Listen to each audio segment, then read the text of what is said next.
Nagpasya silang dalhin ito sa isang simbahan. Nang bitbitin ng mga lalaki ang maliit na painting, nakita nilang napakabigat nito.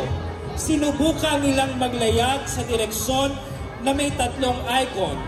Dinala nila ito sa baybayin malapit sa simbahan ng Bakin. Nang sila ay patungo doon, ang hangin at agos ay tumulong sa kanilang landas.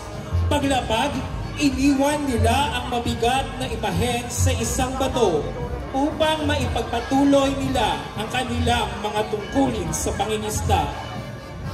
Natagpuan ng isang grupo ng kababaihan ng icon noong sumunod na linggo ng umaga. Bagamat umulan noong gabi, himalang tuyo ang canvas. Nang subukan nilang alisin ang icon, hindi nila ito maigalaw kahit ang pinakamalakas sa kanila, si Marianga, ay hindi ito maiangat.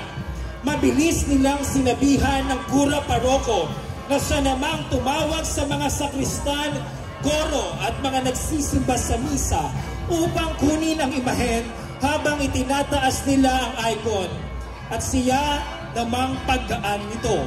Ang mga taong bayan sa paligid ay nagsimulang kumanta at sumayaw na nagsilang ng turumba.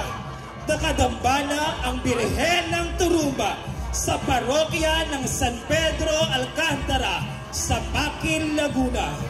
Kinoronahang kanonikal ang imahen noong ika-15 ng Setyembre 2023.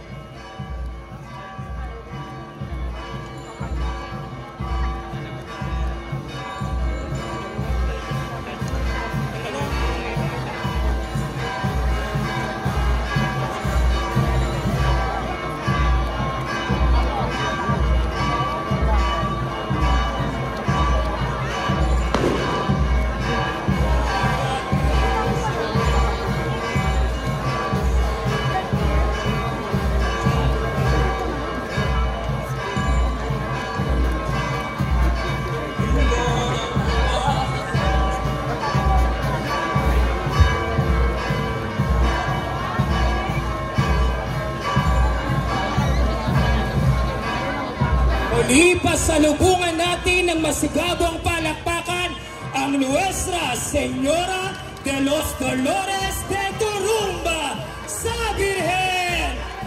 Sa Birhen! Sa Birhen! Sa Birhen!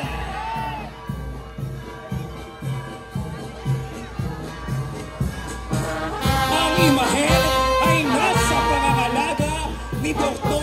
Joseph Valencia ng Balanga, Bataan. Sa Birhen! Sa Birhen!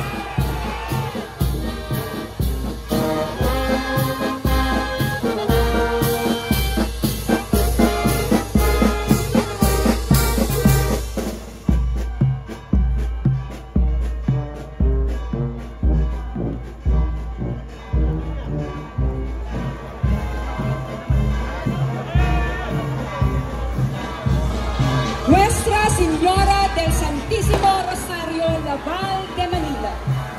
Taong 1573, ang Gobernador General Don Luis Perez Dasmariñas ay kinomisyon ang imahen upang ipakita sa publiko. Isang Chino